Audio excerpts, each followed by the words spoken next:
ये स्कूल का management system चीख चीख कर ये कह रहा है कि अब तुम बच्चे नहीं हो, बच्चे थे तो गलतियां करते थे, उसको मिटा दिया जाता था।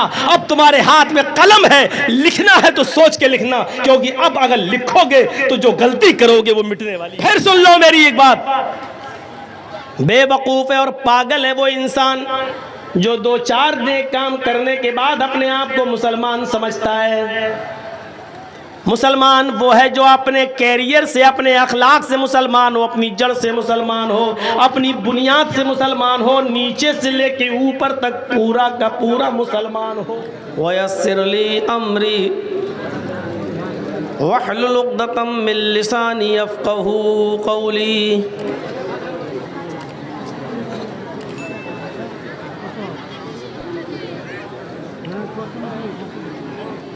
स्टेज पर बैठे हुए मुअज़्ज़ज़ उलमाए किराम, मोहतरम नाज़िम इजलास, इस जलसे के लिए बार बार फ़ोन पर राब्ता करने वाली शख्सियत और इस इदारे के अहम ज़िम्मेदार डॉक्टर आलमगीर साहब और कुरसेल डिस्ट्रिक्ट कटिहार और उसके कोने कोने से तशरीफ़ लाए हुए मुअज़्ज़ज़ सामईन हज़रात, इसमें साउंड दिया हुआ नहीं, इसमें साउंड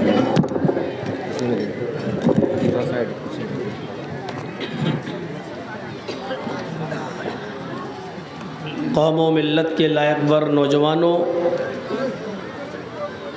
मुस्तक़बिल के होनहार अज़ीज़ बच्चों, पर्दा नशीन इस्लामी ख़वातीन, प्यारी माँ और बहनों, रात के 12 बजे तक मुख्तलिफ़ उलमा से मुख्तलिफ़ मौज़ूआत पर, मुख्तलिफ़ अनावीन पर सियर हासिल गुफ्तगू आपने समाअत फरमाई। अच्छी नसीहतें हमें और आपको की गई, कुरान और सुन्नत की बातें हुई। ज़रूरत है उन बातों पर अमल करने की। अल्लाह रब्बुल आलमीन से दुआ है कि बारिल्लाह जितने शौक़ के साथ हम सुनने आए हैं उससे ज़्यादा शौक़ के साथ हमें अमल करने की तौफ़ीक़ अता फरमा। अमल से ज़िंदगी बनती है, जन्नत भी जहन्नम भी, खाकी अपनी फितरत में नूरी है न नारी। अगर अमल नहीं है तो हमारा यहाँ बैठना, हमारा यहाँ सुनना, हमारा रात भर जागना, ये सब बर्बाद हो जाएगा। इसलिए हमें अमल की तरफ आगे बढ़ना चाहिए। कुरान करीम हमें बार बार ईमान और अमल सालेह की ताकीद करता है। आप पढ़िए, कुरान में बहुत सी जगहों पर यही कहा गया, ईमान अपने अंदर पैदा करो और अमल सालेह करो। सूरह 3 पढ़ें, उसमें भी कहा गया इल्लल्लज़ीना आमनू व अमिलुस सालिहात फलहुम अज्रुन गैरु ममनून। जो ईमान लाए और जिन्होंने अमल सालेह किया। सूरह असर पढ़िए, उसमें भी कहा गया वल असर इन्नल इंसान लफ़ी खुस्र इल्लल्लज़ीना आमनू व अमिलुस सालिहाति व तवासौ बिल हक़्क़ि व तवासौ बिस सब्र। इधर भी वही चीज़ कही गई, ईमान और अमल सालेह। गर्ज़ ये है कि अगर अमल नहीं है हमारी ज़िंदगी के अंदर तो हमारी ज़िंदगी बेकार है।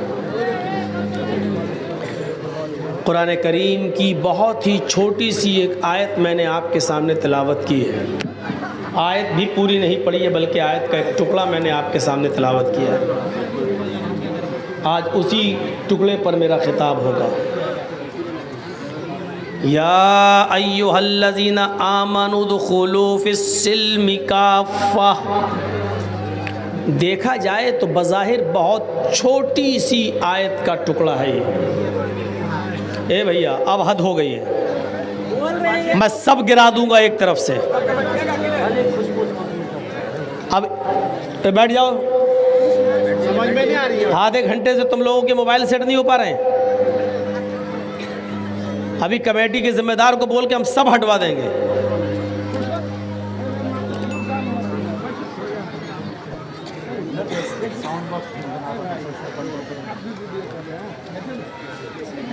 बहुत छोटी सी आयत का एक टुकड़ा है, लेकिन पूरा इस्लाम इसी के अंदर समाया हुआ है। पूरे कुरान करीम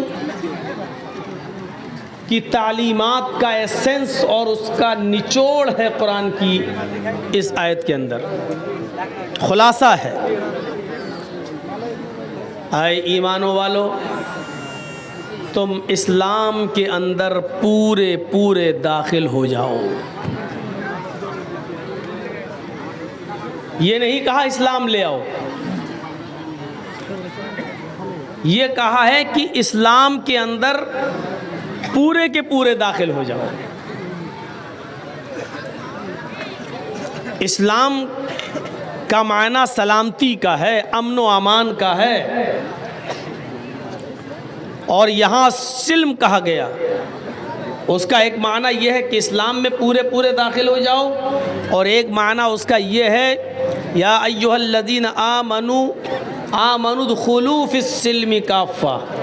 आई ईमान वालो, तुम अमन व अमान और सलामती के अंदर पूरे के पूरे दाखिल हो जाओ।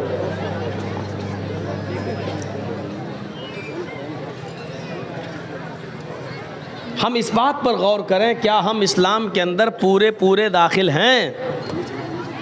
इस्लाम के अंदर पूरे के पूरे दाखिल होने का मतलब ये है कि बहुत से गलत काम जो हम कर रहे हैं, हमें उन कामों को भी छोड़ना पड़ेगा। इस्लाम के अंदर पूरे के पूरे दाखिल होने का मतलब ये है कि हमें अपनी ख्वाहिशाते नफ्स की जो हम पैरवी कर रहे हैं, अपनी मनमानियां जो चला रहे हैं हर काम में, हमें उसको भी छोड़ना पड़ेगा। इस्लाम लाने के बाद आदमी अपनी मर्जी का मालिक नहीं होता है। इस्लाम लाने वाले को अरबी ज़बान में मुस्लिम कहा जाता है, और अरब के अंदर मुस्लिम उस ऊँट को कहा जाता है जिसकी नाक में नकेल डाल दी गई हो, और ऊँट अपनी मर्जी से न चलता हो, न बैठता हो, न उठता हो, न खाता हो, न पीता हो, बल्कि उसका मालिक जब नकेल पकड़ के ऊँट को उठाए तो वो उठे, उसका मालिक जब ऊँट की नकेल को पकड़ कर ऊँट को बिठाए तो वो बैठे, ऊँट का मालिक जब नकेल पकड़ के उसको लेकर चले तो वो चले, जब उसको खिलाए तो खाए, जब उसको पिलाए तो पिए, और जब उसको सोने के लिए छोड़ दे तब वो सोए। यानी ऊँट जिसकी नकेल पड़ी हुई हो और उसकी रस्सी उसके मालिक के हाथ में हो, ऐसे ऊँट को अरब कहते हैं हाजल जमलुल मुस्लिम, ये मुस्लिम ऊँट है, ये फर्मा बरदार ऊँट है। हमारी नाक में भी एक नकेल पड़ी हुई है, एक रस्सी पड़ी हुई है कुरान और हदीस की, और इसकी डोर मुहम्मदुर रसूलुल्लाह के हाथों में है। हम अपनी मर्जी से नहीं खा सकते हैं, अपनी मर्जी से नहीं पी सकते हैं, अपनी मर्जी से नहीं चल सकते हैं, अपनी मर्जी से जो मन में आए वो हम खाएं, ऐसा नहीं हो सकता है। अपनी मर्जी से हम जो पीना चाहें वो पिएं, ऐसा नहीं हो सकता है। आप मुस्लिम हैं, आपको वही खाना है जिसकी इजाज़त आपका मालिक आपको देता है। आपको वही पीना है जिसकी इजाज़त आपका मालिक आपको देता है। आपको वहीं जाना है जिसकी इजाज़त आपका मालिक आपको देता है। आपको वहीं सोना है जिसकी इजाज़त आपका मालिक आपको देता है। आपको उसी औरत के साथ अपनी ख्वाहिशात नफसानी पूरी करना है जिसकी इजाज़त आपका मालिक आपको देता है। आपको कारोबार वही करना है जिसकी इजाज़त आपका मालिक आपको देता है। आप अपनी मर्ज़ी के मालिक नहीं हैं, और हर काम अगर अपनी मर्ज़ी से कर रहे हैं तो मुस्लिम नहीं हैं। बहुत शॉर्ट में एक जुमला कह दिया है। अगर आप अपना मालिक किसी को समझते हैं और उसकी बात मान रहे हैं तो मुस्लिम हैं, और अगर आप हर काम अपनी मर्जी से कर रहे हैं और आप पर आपके मालिक का पावर नहीं चलता है तो हम मुस्लिम नहीं हैं। या अय्युहल्लज़ीना आमनू उदखुलू फिस्सिल्मि काफ़ा, ईमानो वालो तुम इस्लाम के अंदर पूरे के पूरे दाखिल हो जाओ। इस्लाम लाने के बाद ये नहीं देखना है कि इस काम को करने में फ़ायदा क्या है या इस काम को हम न करें तो नुकसान क्या है। इस्लाम ने किसी काम के करने का हुक्म दिया, वो हमें करना है, चाहे उसमें हमारा फ़ायदा हो या ना हो। हमें जिस काम से रोका उससे रुकना है, चाहे उसमें हमारा नुकसान हो या ना हो। मसलन इस्लाम ने कहा ये काम करो और हम देख रहे हैं इस काम में हमारा कोई फ़ायदा ही नहीं है, चलो हम नहीं करते हैं, इसमें नुकसान क्या है। जब हमारा फ़ायदा नहीं है तो नुकसान भी नहीं, तो क्या आप ऐसा कर सकते हैं? नहीं कर सकते। कानून जो अल्लाह ने बना दिया है, चाहे वो आपकी समझ में आए या ना आए, अमल करना है, उस कानून को तोड़ना नहीं है। मिसाल के तौर पर ट्रैफिक नियम आप जानते हैं ना, बड़े बड़े शहरों में आप जाइए तो लाइटें लगी हुई हैं चौराहों पर, green light, red light. Red signal होता है, इसका मतलब यह है कि आप अपनी गाड़ी को रोक दीजिए, आगे नहीं बढ़ सकते हैं। और जब ग्रीन सिग्नल हुआ, लाइट जल गई, तो इसका मतलब ये हुआ कि अब आप गाड़ी को आगे बढ़ाएंगे। अगर रेड सिग्नल को आपने तोड़ दिया, अब हमारे लखनऊ वगैरह में तो ये सिस्टम हो गया है कि पुलिस खड़ी नहीं है और सारी गाड़ियों को ऑनलाइन जोड़ दिया गया है, आपके आधार कार्ड से उसका लिंक जोड़ दिया गया है। आपने अगर रेड लाइन में, रेड सिग्नल में अगर आपने क्रॉस कर दिया तो क्रॉस करते ही आपके मोबाइल में मैसेज आ जाएगा कि आपके अकाउंट से इतना पैसा, इतना जुर्माना कट गया है। गाड़ियों को जोड़ दिया है लखनऊ वगैरह में, दिल्ली वगैरह में, बड़े बड़े शहरों में गाड़ियों को आधार कार्ड और आधार कार्ड को बैंक से जोड़कर ये लिंक जोड़ दिया है। अब पुलिस आपको जुर्माना नहीं लेगी, पुलिस रोड पे खड़ी भी नहीं है, चालान नहीं काटेगी। रेड सिग्नल है, आप गाड़ी रोकिए। अगर आपने सोचा कोई है ही नहीं, पुलिस ने धाड़ से आपने आगे बढ़ाया, जैसे ही बढ़ाया आपका चालान कट गया, आपके बैंक से उतना जुर्माना कट गया, आपके अकाउंट से उतना पैसा खत्म हो गया। रेड सिग्नल का मतलब गाड़ी रोकिए, ग्रीन सिग्नल का मतलब गाड़ी को आगे बढ़ाइए। जर्जी साहब गाड़ी चलाते हुए जा रहे हैं, अचानक रेड सिग्नल है, गाड़ी रोक दी। लेकिन अब जर्जी साहब की अकल कह रही है गाड़ी रोकने में फ़ायदा क्या है। गाड़ी रोकने के लिए तो कानून उस वक्त बनता है जब आगे से गाड़ी आ रही हो, दाएं से भी आ रही हो, बाएं से भी आ रही हो। इसीलिए नियम बनाए गए ताकि एक्सीडेंट ना हो। लेकिन जर्जी साहब देख रहे हैं रेड लाइट है, लेकिन सामने से कोई गाड़ी नहीं आ रही है, दाएं से कोई गाड़ी नहीं आ रही है, बाएं से कोई गाड़ी नहीं आ रही है। तो अब गाड़ी को रेड सिग्नल पर रोकने का फायदा क्या है? एक्सीडेंट का खतरा ही नहीं है, चलो हम गाड़ी को आगे बढ़ा देते हैं। जैसे ही जर्जी साहब गाड़ी को आगे बढ़ाते हैं, जर्जी साहब का चालान कट जाता है, या पुलिस वहां खड़ी है फौरन पकड़ लेती है और हमारा चालान काट देती है। अब आप चाहे जितना कहिए साहब कोई गाड़ी नहीं आ रही थी, मैंने आगे बढ़ा दी। नहीं, गाड़ी आ रही हो या ना आ रही हो, कोई एक्सीडेंट हो रहा हो या ना हो रहा हो, लेकिन गवर्नमेंट ने एक नियम बनाया है, ट्रैफिक का एक कानून है कि रेड सिग्नल पर आपको गाड़ी रोकना है तो रोकना है, चाहे सामने से कोई गाड़ी आ रही हो या ना आ रही हो, हमारा नुकसान हो रहा हो या ना हो रहा हो, लेकिन हमें कानून को फॉलो करना है। यही नियम है इस्लाम का, एक कानून बना दिया है। अब चाहे उसमें हमारा नुकसान हो या न हो, हमारा फायदा हो या ना हो, हमें उस कानून को फॉलो करना है, हमें उस कानून पर चलना है, हमें उस कानून को पूरा करना है। सर में दर्द है, नींद नहीं आ रही है, लेकिन कुरान का कानून यह है कि इन्नमल खमरु वल मैसिरु वल अंसाबु वल अज़लामु रिज्सुम मिन अमलिश शैतान। शराब और जुआ और बुतों के थान, आस्थानों के थान और फाल के तीर, ये सब की सब हराम है। एक कानून बना दिया कि शराब हराम है। अब आप कह लीजिए कि साहब हमें नींद नहीं आ रही है, टेंशन बहुत ज़्यादा है, इसलिए थोड़ी सी शराब पी लेते हैं, इसमें हमें फ़ायदा है कि हमें नींद आ जाएगी। हमें उस कानून को मानना है, जो हराम है वो हराम है।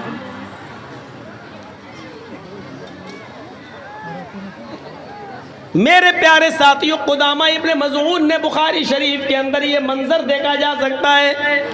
बहुत बूढ़े हो चुके थे, बहुत बूढ़े हो चुके थे, बीमारी की हालत में वो बिस्तर से भी उठते नहीं थे।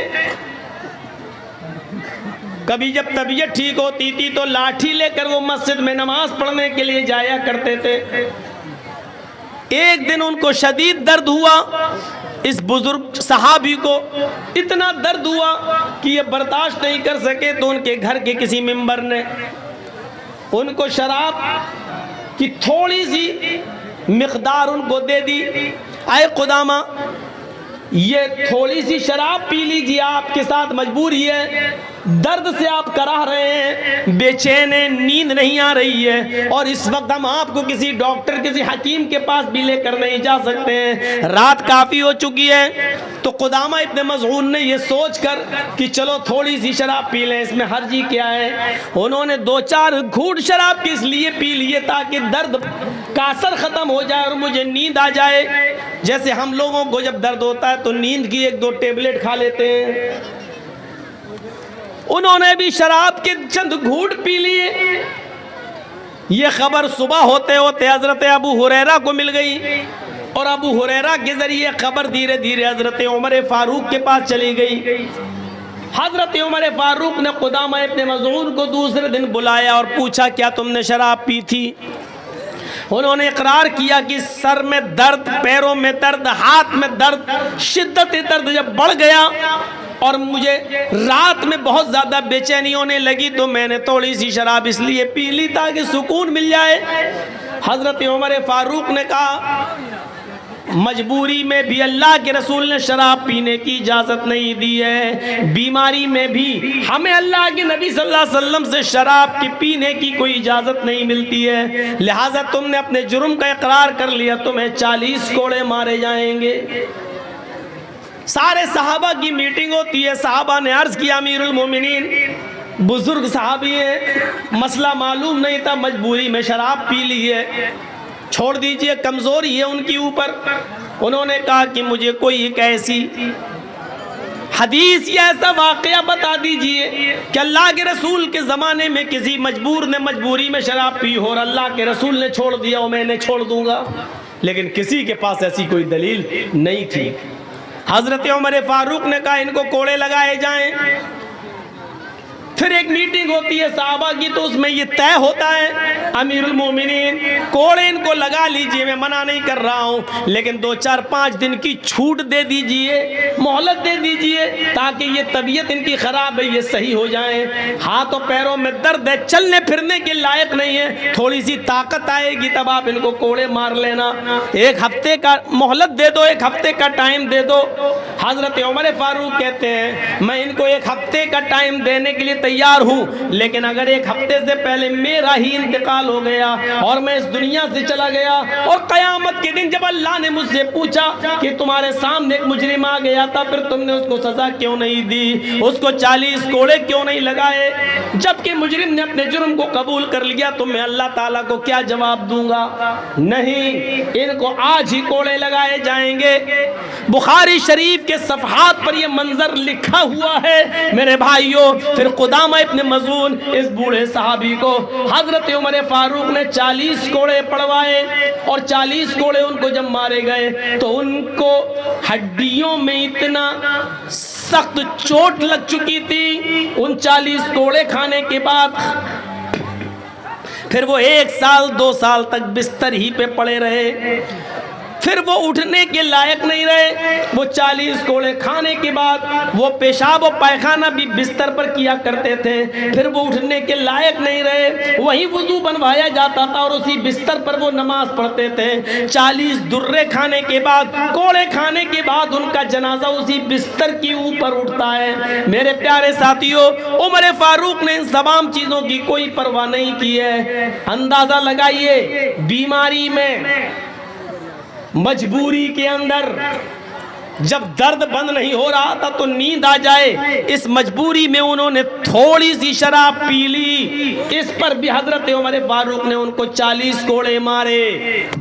आज हमारा मौजूदा और नौजवान का तबका जरा सोचे और बताए, इंसाफ करे, क्या उसको ऐसी मजबूरी है? और मजबूरी है भी तब भी शराब जायज़ नहीं है। तो मैं कहना ये चाहता हूँ कि ट्रैफिक नियम का उल्लंघन आप नहीं कर सकते, चाहे कोई साधन, कोई गाड़ी आ रही हो नहीं, अगर रेड सिग्नल है तो आपको रुकना है, चाहे एक्सीडेंट हो या ना हो।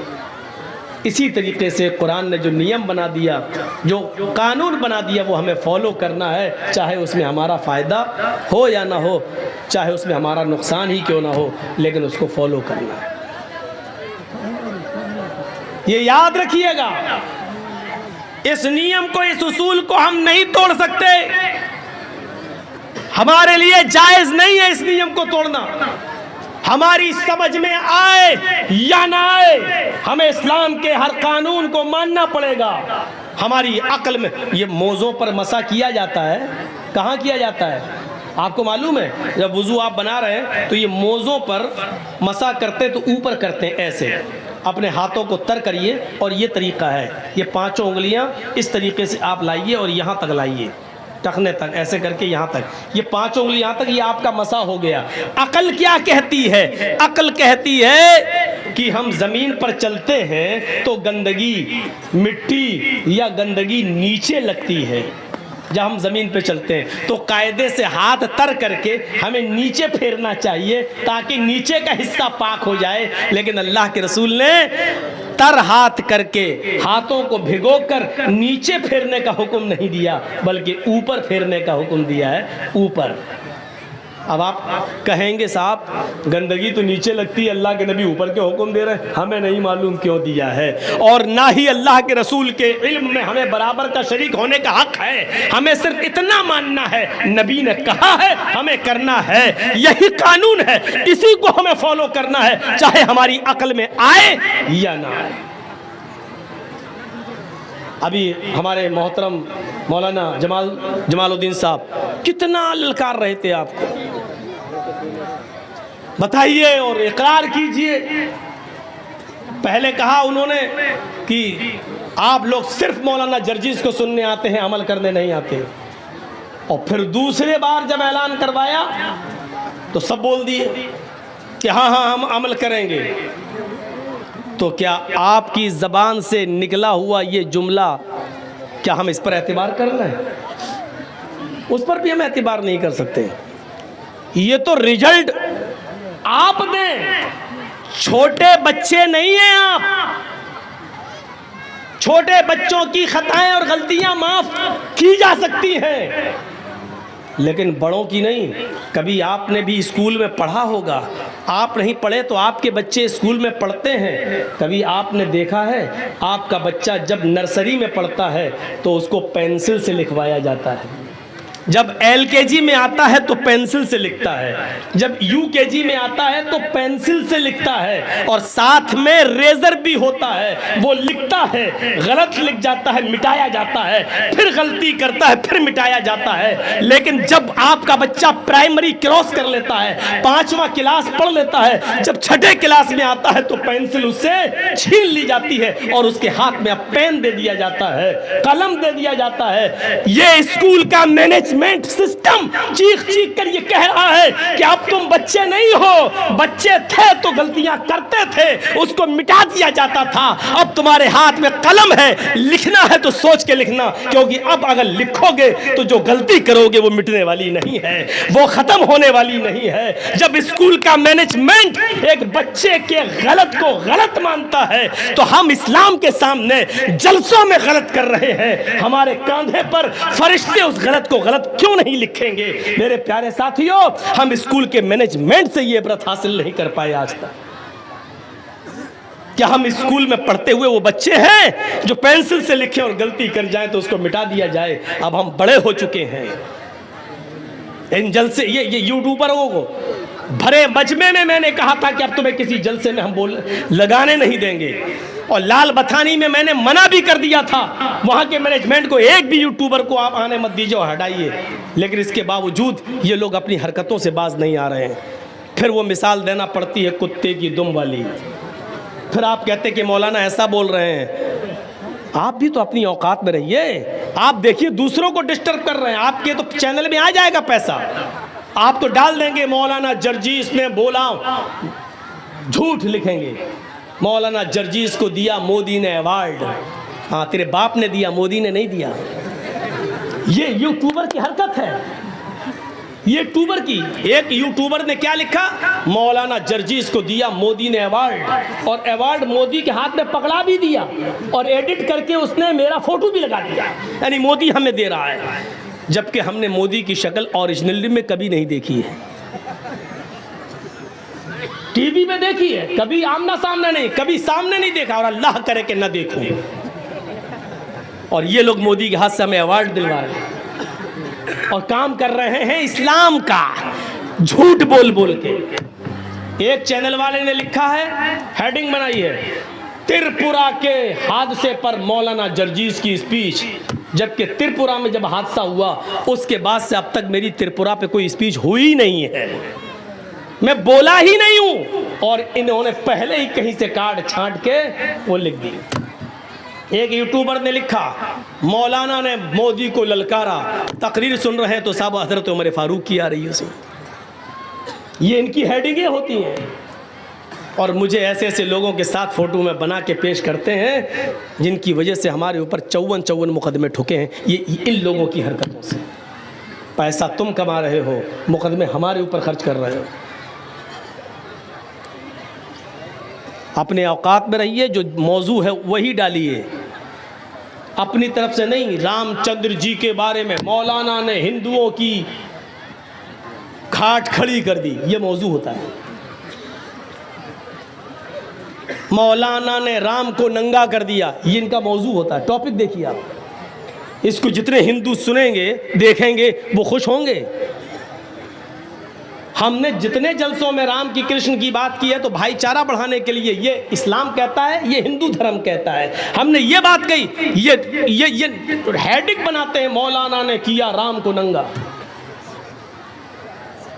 यही हालत रही तो तुमको नंगा करना पड़ेगा हमें।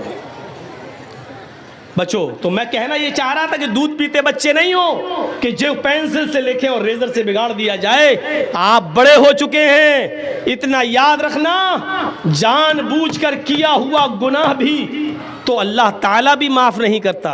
यामलूना बिजिहालतिन सुम्मा यतूबून, जो जिहालत के तौर पर अनजाने में जो गलती करते हैं और उसके बाद तौबा करते हैं तो अल्लाह रब्बुल आलमीन उनकी तौबा को कबूल करता है। आप जानबूझकर गलतियों पे गलती करते रहे, सुबह शराब पिए और शाम को तौबा कर लें, फिर सुबह शराब पिए और शाम को तौबा कर लें, फिर सुबह शराब पिए और शाम को तौबा कर लें। अल्लाह फरमाता है कि यह आदमी मेरी रहमत का नाजायज फायदा उठा रहा है, मुझे गफूर रहीम मानता है लेकिन हमारी रहमत का नाजायज फायदा उठा रहा है। शाम को शराब पीता है, सुबह तौबा करता है, फिर शाम को जाम पीता है, फिर सुबह तौबा करता है, फिर शाम को जाम पीता है। माफ कीजिएगा, जानबूझकर किया हुआ गुनाह तो अल्लाह भी जल्दी नहीं माफ करता है जब तक कि बंदा आज़्म मुसम्मम न कर ले, पक्का इरादा न कर ले कि अब हम इस गुनाह को छोड़ रहे हो, कभी नहीं करेंगे।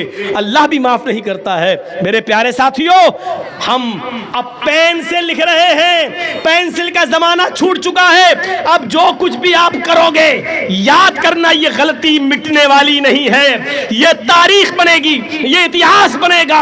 पेंसिल से लिखकर रेजर से बिगाड़ने वाला जमाना हमारा खत्म हो चुका है। अल्लाह के रसूल ने फरमाया था, जब तुम्हारे बच्चे 7 साल के हो जाएं तो नमाज पढ़ने का उनको हुक्म दो और उनको मस्जिद में ले जाओ। कभी पढ़ेंगे कभी छोड़ेंगे, कभी पढ़ेंगे कभी छोड़ेंगे, कोई बात नहीं, उनकी आदत डलवाओ। लेकिन जब 10 साल के हो जाएं तो बचपना उनका खत्म हो गया है, और 10 साल के बाद भी अगर वो नमाज ना पढ़े तो उनको मारो, फज़रिबूहुम, तो उनको मारो और मस्जिद में ले जाओ। यानी 7 साल से लेकर 10 साल तक की जिंदगी आपकी बचपने की जिंदगी शुमार की जा सकती है, लेकिन 10 साल के बाद अब आपके हाथ में पेंसिल नहीं है, पेन है। अब जो भी आप करेंगे वो सोच समझ कर कीजिएगा, क्योंकि ये गलती मिटेगी नहीं।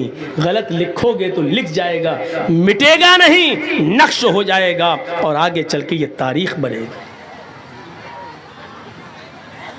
हिटलर ने जो गलती की आज उसको हम तारीख में पढ़ते हैं, नेपोलियन ने जो गलती की आज उसको हम देखते हैं, हज्जाज इब्ने यूसुफ जो गलत कारनामे करके गया आज उसको याद किया जाता है और उसको जालिम कहा जाता है।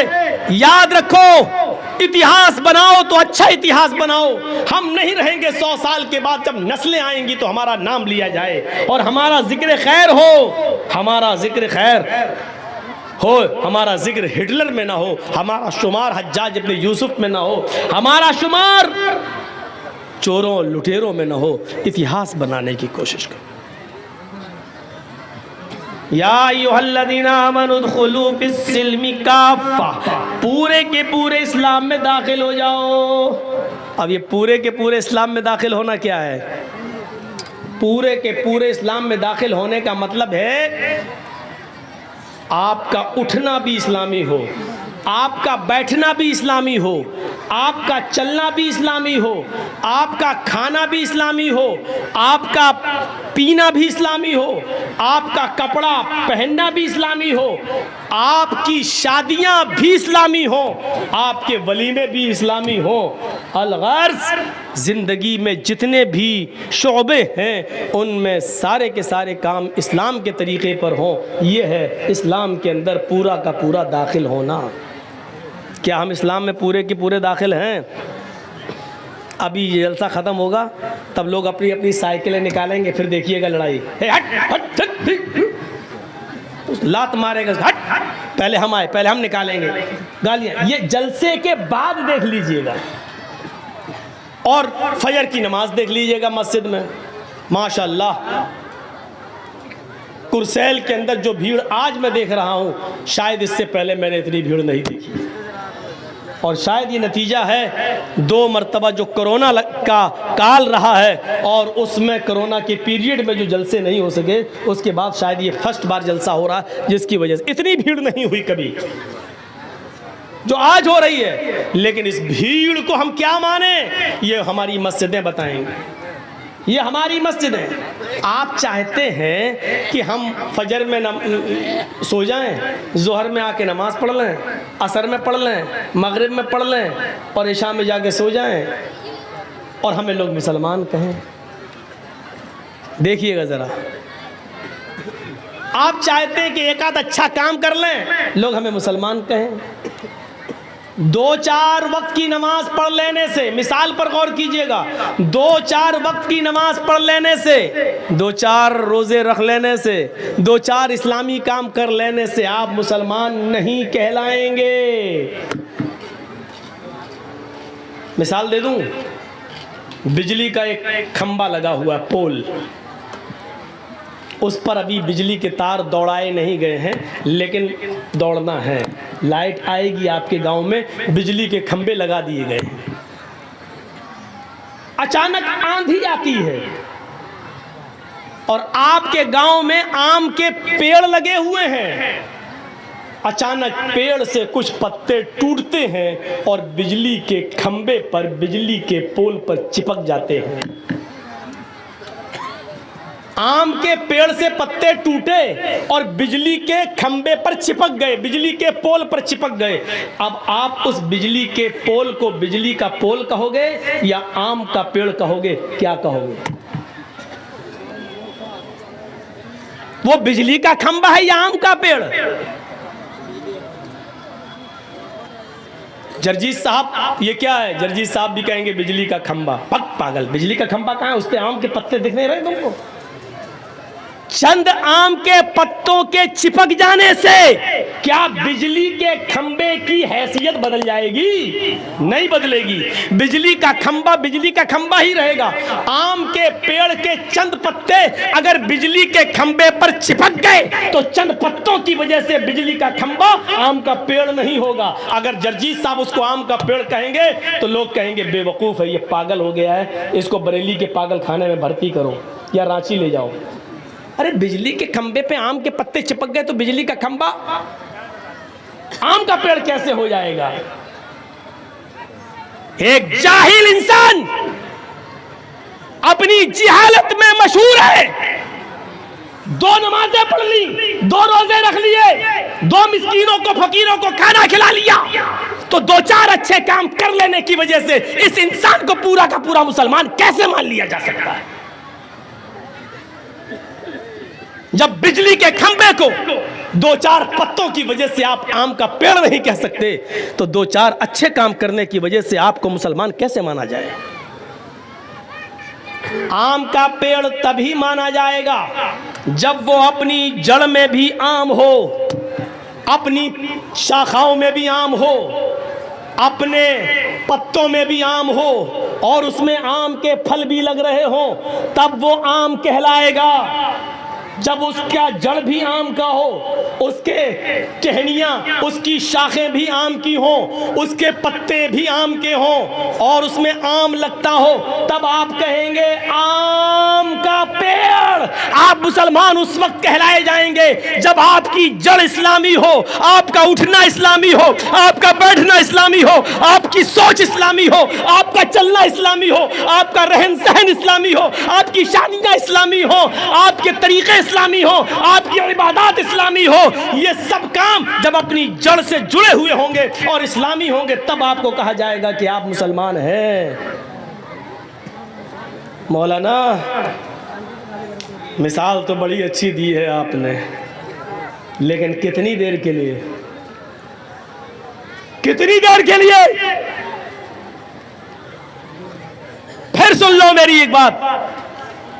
बेवकूफ है और पागल है वो इंसान जो 2-4 नेक काम करने के बाद अपने आप को मुसलमान समझता है। मुसलमान वो है जो अपने कैरियर से, अपने अखलाक से मुसलमान हो, अपनी जड़ से मुसलमान हो, अपनी बुनियाद से मुसलमान हो, नीचे से लेके ऊपर तक पूरा का पूरा मुसलमान हो, तब वो मुसलमान कहलाता है। फिर सुन लो, आम के पेड़ के चंद पत्ते किसी बिजली के खंबे पर चिपक जाएं तो बिजली का खंबा आम का पेड़ नहीं हो सकता है। उसी तरीके से 2-4 नमाजें, 2-4 रोजे, 2-4 फकीरों को खाना, 2-4 हज़ार रुपए का सदका और खैरात कर देने से हम ये समझते हैं कि हम पूरे के पूरे मुसलमान हैं। गलत समझ रहे हैं। और अल्लाह ने ये नहीं कहा कि मुसलमान बनो, अल्लाह ने कहा उदखुलू फिस्सिल्मि काफ़ा, इस्लाम के अंदर पूरे के पूरे दाखिल हो जाओ। या अय्युहल्लज़ीना आमनुत्तकुल्लाह हक़्क़ तुक़ातिह वला तमूतुन्ना इल्ला व अंतुम मुस्लिमून। आए ईमानों वालों, आए मुसलमानों, अल्लाह से डरो जैसा कि उससे डरने का हक है। वला तमूतुन्ना इल्ला व अंतुम मुस्लिमून, और तुम्हें मौत नहीं आनी जानी चाहिए, तुम ना मरो। लेकिन जब भी मौत का फरिश्ता तुम्हारे हलक पर सवार हो जाए, तुम्हारे सीने पर बैठ जाए और वो तुम्हारी रूह निकालने लगे, जब तुम्हारी रूह कब से उनसुरी से निकल रही हो, तो तुम उस वक्त पूरे के पूरे मुसलमान रहना, तुम उस वक्त पूरे के पूरे मुसलमान होना। वला तमूतुन्ना इल्ला व अंतुम मुस्लिमून, पूरे के पूरे इस्लाम में दाखिल हो जाओ, और जब भी मरो तो पूरे के पूरे मुसलमान होकर मरो। मुसलमान अपने अमलों का एहतिसाब करता है, मुसलमान अपने अमलों का एहतिसाब करता है। अब्दुल्ला इब्ने इदरीस बहुत बड़े जलील कद्र मुहद्दिस गुजरे, बहुत बड़े जलील कद्र मुहद्दिस गुजरे। सिफतुस सफ़ा में अल्लामा इब्ने क़य्यिम ने इनका वाक़या नकल किया है। जब इनके इंतकाल का वक्त आया तो उनकी बेटी रोने लगी। जब उनके इंतकाल का वक्त आया तो उनकी बेटी रोने लगी। अब्दुल्ला इब्ने इदरीस ने कहा, तुम क्यों रो रही हो मेरी बेटी? कहा, अब्बू आपकी तबीयत इतनी खराब है और मैं रोऊं नहीं, क्यों ना रोऊं?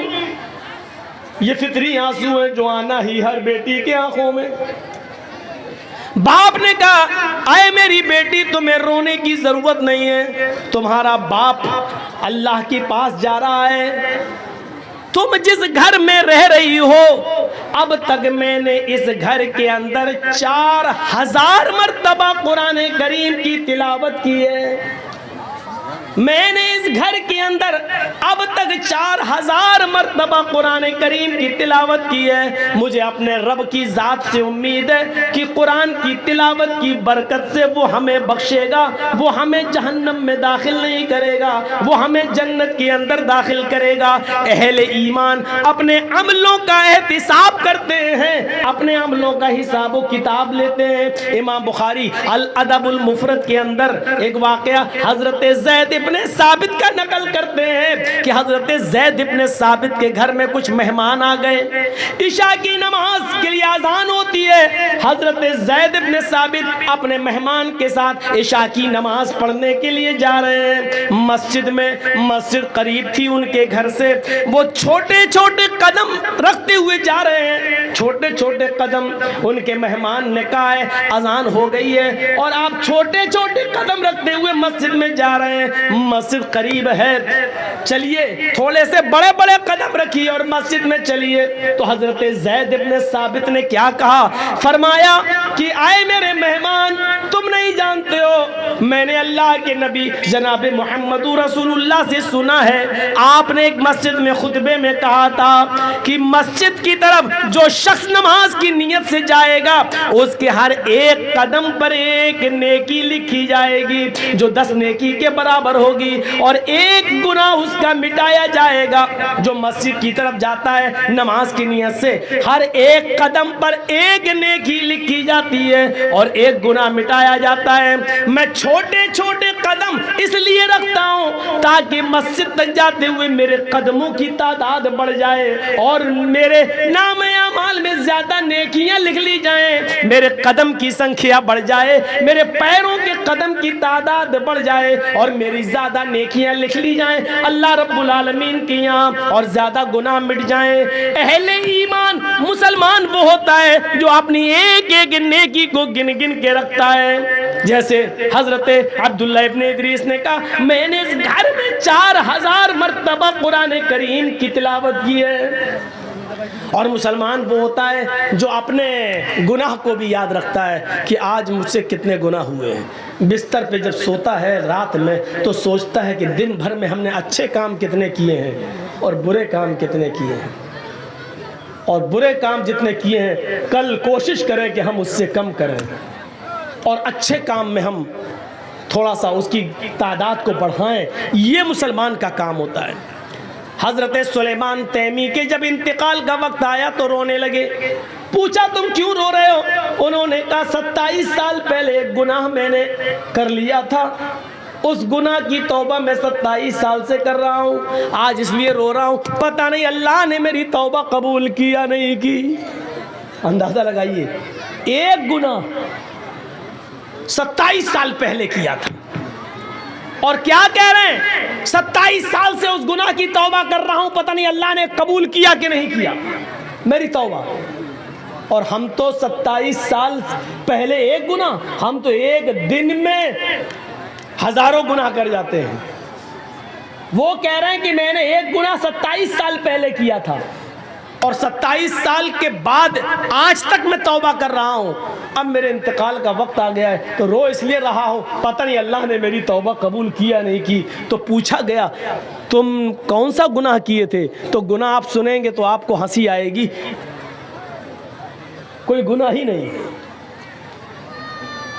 27 साल पहले पूछा गुनाह कौन सा किया, तो हजरत सुलेमान तैमी ने क्या कहा था कि मैंने एक बिदाती से सलाम कर लिया था। बिदाती जानते हैं किसको कहते हैं, बताने की जरूरत नहीं है, अंदाजा लगा लीजिए। मैंने 27 साल पहले एक बिदाती को सलाम कर लिया था, 27 साल से आज तक तौबा कर रहा हूं। अब मेरी मौत का वक्त करीब है, पता नहीं अल्लाह ताला ने मुझे माफ किया होगा या नहीं किया होगा। अल्लाह के नबी सल्लल्लाहु अलैहि वसल्लम ने फरमाया कि जिसने बिदाती के को अपने घर में ठहराया उस पर लानत, फलानतुल्लाहि अला मन आवा मुहदिसन, अल्लाह की लानत हो उस पर जिसने किसी बिदाती को अपने घर में ठहराया, अल्लाह की लानत हो उस पर जिसने किसी बिदाती से सलाम किया। तो वो कहते हैं कि मैंने एक बिदाती से सलाम कर लिया था, 27 साल से तौबा कर रहे हैं। बिदाती से सलाम कर लिया तो 27 साल से तौबा कर रहे हैं। जो लोग अपनी लड़कियों और अपनी बहनों की शादी बिदातियों को दे रहे हैं, उनके गुनाह का आलम क्या होगा वो सोचें। अपने घर का दामाद बिदतियों को बना रहे हैं वो सोचें, और रोजाना वो बिदती दामाद तुम्हारे घर पे आकर खाता है पीता है और तुम अपने दामाद उस बिदती को अपने घर में पनाह देते हो, वो लोग सोचें। इस्लाम के अंदर पूरे के पूरे दाखिल हो जाओ, मौजू तो बड़ा अच्छा है लेकिन है कौन दाखिल?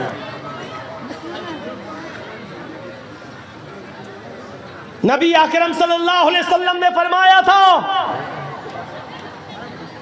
युस्बिहुर रजुलु मोमिनन व युमसी काफिरन व युमसी मोमिनन युस्बिहु काफिरन।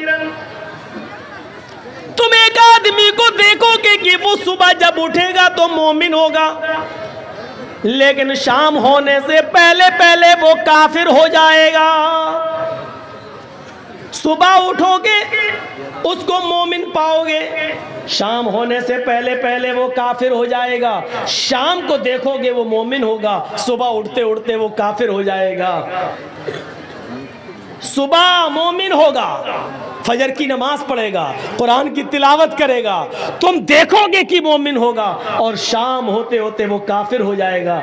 ये मंजर देखना है तो आज के ज़माने में देख लो कि एक मुसलमान सुबह फजर की नमाज पढ़ता है, कुरान की तिलावत करता है, और फिर नेता बनने के चक्कर में, चुनाव जीतने के चक्कर में, गैर मुस्लिमों को खुश करने के चक्कर में वो किसी मंदिर में भी चला जाता है और टीका भी लगा लेता है। शाम होने से पहले पहले उसका की एंट्री कहीं और हो जाती है। ये मंजर देखना हो तो आज के ज़माने में तुम देख सकते हो। ये कोई जमहूरियत का मतलब ये थोड़ी है कि हम जिस मुल्क में रहते हैं ठीक है भाई भाई बन के रहो, लेकिन इसका ये मतलब थोड़ी है कि आप दिवाली पर किसी को मुबारकबाद देंगे, होली पर किसी को मुबारकबाद देंगे। ठीक है तुम्हारा त्योहार तुम करो, हमारा त्योहार हम कर रहे हैं, लेकिन एक मुसलमान होकर किसी गैर मुस्लिम को कहे कि दिवाली मुबारक हो, हैप्पी दिवाली, हैप्पी होली, माफ कीजिएगा, इसी चीज को खत्म करने के लिए तो मोहम्मद रसूलुल्लाह सल्लल्लाहु अलैहि वसल्लम आए। वरना ये ऑफर तो नबी को भी दिया गया था, 6 महीने आप हमारे मजहब में आ जाइए, 6 महीने हम आपके मजहब में आ जाते हैं। क्या कहा था अल्लाह के नबी सल्लल्लाहु अलैहि वसल्लम ने? कुरान की आयत नाजिल होती है, नहीं लकुम दीनुकुम वलिय दीन, तुम्हारे लिए तुम्हारा दीन और हमारे लिए हमारा दीन। तुम अपने दीन पर रहो, हम अपने दीन पर रहें। न तुम हमें हमारी ईद की मुबारकबाद दो, न हम तुम्हें तुम्हारी दिवाली की मुबारकबाद देंगे, न तुम हमें हमारी बकरीद पे मुबारकबाद दो, ना हम तुम्हें तुम्हारे होली पर मुबारकबाद देंगे। तुम अपना त्योहार करो, हम अपना त्योहार कर रहे हैं। युस्बिहुर रजुलु मोमिनन व युमसी काफिर, सुबह देखोगे मोमिन होगा और शाम होते होते काफिर हो जाएगा। हम इस्लाम के अंदर पूरे के पूरे दाखिल नहीं है। अब फिर कहोगे मौलाना साहब हर्ज क्या है, हम एक गांव में रहते हैं, हिंदू मुस्लिम भाईचारा, अगर हमने दिवाली की मुबारकबाद दे दी तो हर्ज क्या? फिर वही मसला है, जो कानून इस्लाम ने बना दिया उसको फॉलो करना है। ये नहीं देखना है कि इसमें नुकसान क्या है, इसमें फायदा क्या है। हमारी समझ में आए या ना आए, हमें उसी कानून को मानना है जो बना दिया है जनाब मोहम्मद रसूलुल्लाह सल्लल्लाहु अलैहि वसल्लम ने। ट्रैफिक नियम जैसे लाल बत्ती है, हमें रुकना है, चाहे गाड़ी आ रही हो या ना आ रही हो, हमें रुकना है। जब तक रेड नहीं ग्रीन नहीं होगी हम नहीं जा सकते, जब तक शरीयत की इजाजत नहीं होगी हम नहीं जा सकते, हम नहीं कर सकते। इंसानियत की मिसाल कायम करो। अगर आपके पड़ोस में कोई गैर मुस्लिम है, बीमार है, आप अपनी गाड़ी में उसको ले जाओ, अस्पताल ले जाओ। अगर आपका पड़ोसी गैर मुस्लिम है और उसका ब्लड ग्रुप आपके ब्लड ग्रुप से मिल रहा है और उसको एक बोतल खून की जरूरत है, आप फौरन उसको अपने ब्लड का एक बोतल खून निकाल कर आप उसको दीजिए। शरीयत इसकी इजाजत देती है। इंसानियत जितनी हो, मानवता जितनी हो दिखानी चाहिए, लेकिन इसका यह मतलब नहीं है कि उनके त्योहारों में आप शिरकत करेंगे और आपके त्योहारों में वो उनको आप मुबारकबाद देंगे। इस हद तक शरीयत इजाजत नहीं देती है। या अय्युहल्लज़ीना आमनू उदखुलू फिस्सिल्मि काफ़ा, ईमान वालो तुम इस्लाम के अंदर पूरे के पूरे दाखिल हो जाओ। हमें इस्लाम के अंदर पूरे के पूरे दाखिल होना है। हमें आधा अधूरा नहीं, हमारा उठना, हमारा बैठना, हमारा लेटना, हमारा जागना, हमारा खाना, हमारा पीना, हमारा सोना सब इस्लामी होना चाहिए।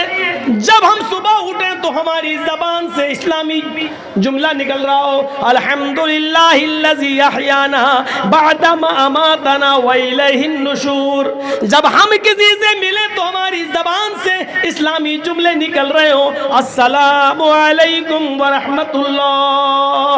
जब हम किसी से मुसाफा कर रहे हो और खैरियत पूछ रहे हो तो हमारी जबान से निकलना चाहिए अल्हम्दुलिल्लाह। जब हमें छींक आए तो हमारा रहन सहन ये होना चाहिए कि हमारी जबान से निकल रहा हो अल्हम्दुलिल्लाह। जब हम किसी ऊंची जगह पर लिफ्ट पर चल रहे हो या छत पे चल रहे हो, सीढ़ियों से ऊपर जा रहे हो, तो उस वक्त हमारी जबान से जुमले निकल रहे हो, अल्लाहु अकबर, अल्लाहु अकबर। जब हम लिफ्ट से नीचे आ रहे हो या हवाई जहाज लैंड कर रहा हो नीचे उतर रहा हो, या हम पहाड़ से नीचे उतर रहे हो या अपने घर की छत से नीचे की मंजिल पर आ रहे हो, तो हमारी जबान से ये इस्लामी जुमला निकलना चाहिए, सुबहान अल्लाह, सुबहान अल्लाह। जब हम लैट्रीन में जा रहे हो तो हमारी जबान से दुआ निकलनी चाहिए, अल्लाहुम्मा इन्नी औज़ु बिका मिनल खुबुसी वल खबाइस। जब हम खाना खाने बैठ रहे हो हमारी जबान से दुआ निकलनी चाहिए,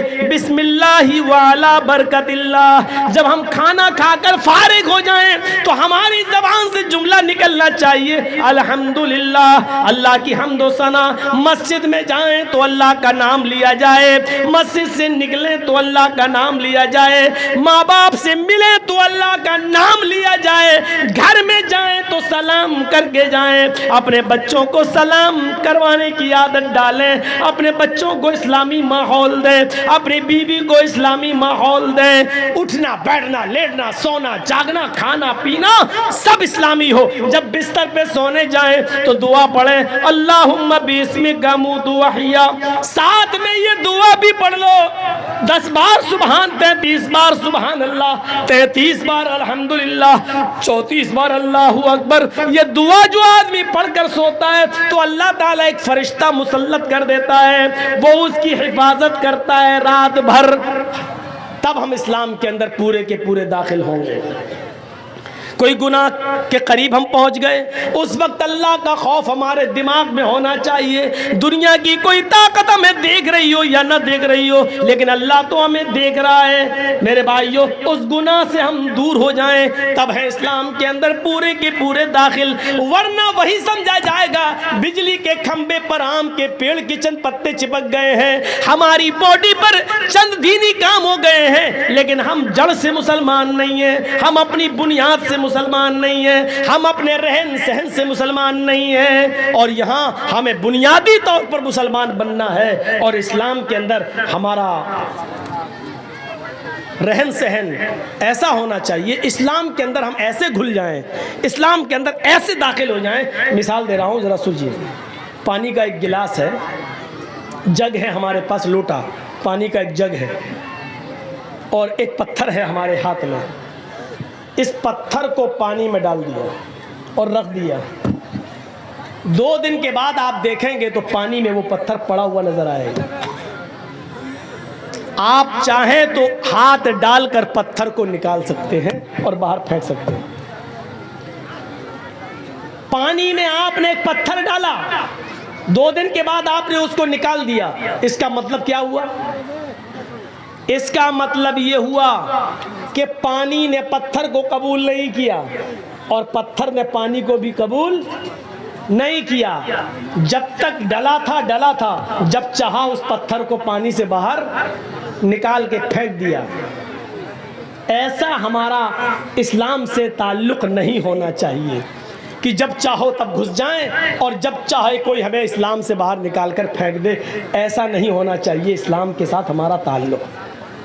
जरजीत साहब के पास पानी का एक जग है। आपके यहाँ जर्दा बनता है? जर्दा, अरे वो मीठा चावल होता है, नहीं बनता, इधर नहीं बनता है, हम लोगों के यहाँ बनता है। तो उसमें खाने वाला रंग होता है। आपके यहाँ खाने वाला रंग तो बहुत सी चीज़ों में डाला जाता होगा, जलेबी में डाला जाता है, पुलाव में भी डाला जाता है रंग। आप जाइए और 2 रुपए का 5 रुपए का खाने वाला रंग किसी दुकान से ले आइए, और वो खाने वाला रंग पानी के उस जग में डाल दीजिए। 2 दिन आप इंतज़ार आपको नहीं करना है, 1 मिनट भी आपको इंतज़ार नहीं करना होगा। आप थोड़ी ही देर में देखेंगे जैसे ही वो लाल या पीला रंग पानी में गया और पानी को पूरा का पूरा लाल कर दिया या पीला कर दिया, जो रंग पानी में डाला गया पानी उसी रंग में रंग गया। अब आप रंग को पानी से अलग करिए, हो जाएगा? जो रंग आपने पानी में डाला है, अब आप पानी से रंग को अलग करिए, नहीं होगा। और पानी को रंग से अलग कीजिए, वो भी नहीं होगा।